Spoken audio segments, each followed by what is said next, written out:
ये जमालपुर जंक्शन से जमालपुर के और हावड़ा के बीच जमालपुर हावड़ा जमालपुर वंदे भारत एक्सप्रेस ट्रेन की शुरुआत हुई है। आप अपनी बात को रखिए, इससे कितने लोगों को किस किस प्रकार लाभ हो? देखिए, ये सब जो कुछ भी हो रहा है इस देश में, ये दुनिया के सबसे बेहतरीन जो सियासतदान हैं, जो दुनिया के सबसे बेहतरीन वजीर आजम हैं, आदरणीय प्रधानमंत्री नरेंद्र मोदी जी के विजन के कारण हो रहा है। ये एक विजन है कि पूरे देश के अंदर में, चूंकि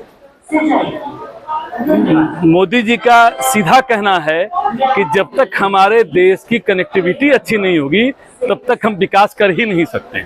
तो ये देश की कनेक्टिविटी को बढ़ाने का ये जो एक जरिया है, जहां भी मौका मिला, जैसे भी मौका मिला, हम जोड़ें। सड़क का भी यही हाल है। पहले पटना 6 घंटा में पहुंचते थे, आज 3 घंटा में पहुंच जाते हैं। आज खगड़िया मुंगेर की कोई दूरी नहीं रही। तो ये जो कनेक्टिविटी है, इससे रोजगार का अवसर बढ़ता है। हम लोगों ने वर्षों गंगा पुल के लिए संघर्ष किया, और मुझे ये आप समझ लीजिए कि ये यूपीए का जो कालखंड था, 10 साल में मनमोहन सिंह जी ने मात्र 153 करोड़ रुपया मुंगेर गंगा पुल के लिए दिया।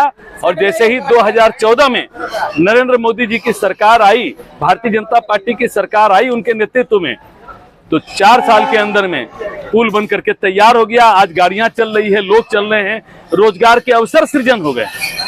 तो ये विजनरी है, जिसको नियत होगी वो करेंगे। अब कोई वंशवादी सरकार हो, उनको अपना पेट भरना। 70 साल से इस देश के अंदर में ये लाइन परिवर्तन नहीं कर सके, छोटी लाइन से बड़ी लाइन नहीं बना सके।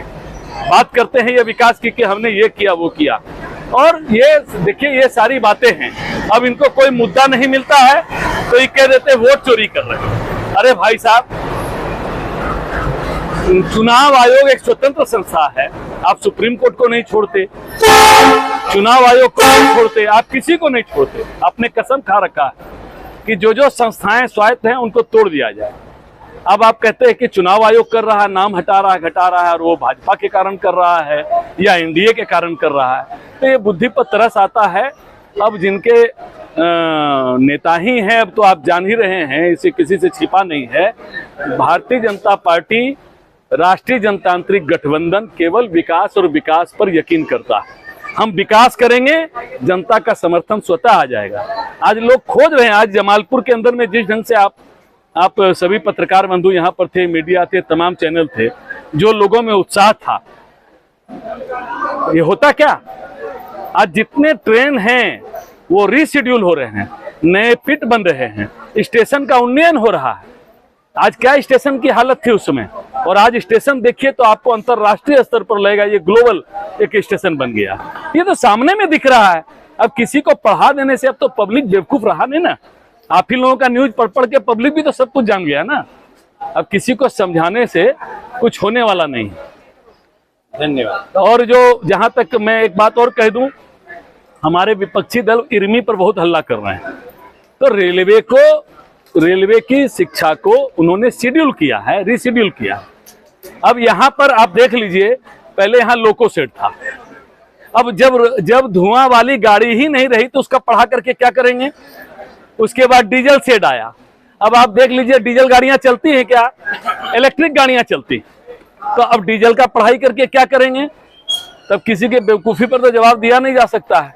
अब इलेक्ट्रिक सेट, तो इलेक्ट्रिक के लिए नहीं तैयारी हो रही है साहब। हम समय के साथ विकास करेंगे ना। अब कहेंगे इर्मी हटा दिया, कौवा कान ले गया। यहाँ उससे भी बड़ा यूनिवर्सिटी बन रहा। हमने शिक्षा को भी, अश्वनी वैष्णव आए थे, मैं भी था उस सभा में, यहाँ रेलवे के शिक्षा को भी इन्होंने डिसेंट्रलाइज किया, ताकि जमालपुर, मुंगेर और उसके अगल बगल के तमाम जगहों के जो लड़के हैं, शिक्षित हैं, और वो टेक्निकलिटीज में आगे आएँ। और आपको मालूम होना चाहिए, विदेशों में आप चाहे गल्फ की कंट्रियों में चले जाएं और बहुत सारे अफ्रीकन कंट्रियों में जाएं, वहाँ भारतीय वहाँ रेलवे में काम करते हैं, वहाँ बड़े पैमाने पर डिमांड है। तो हमको रोजगार भी तो सृजन करना है ना।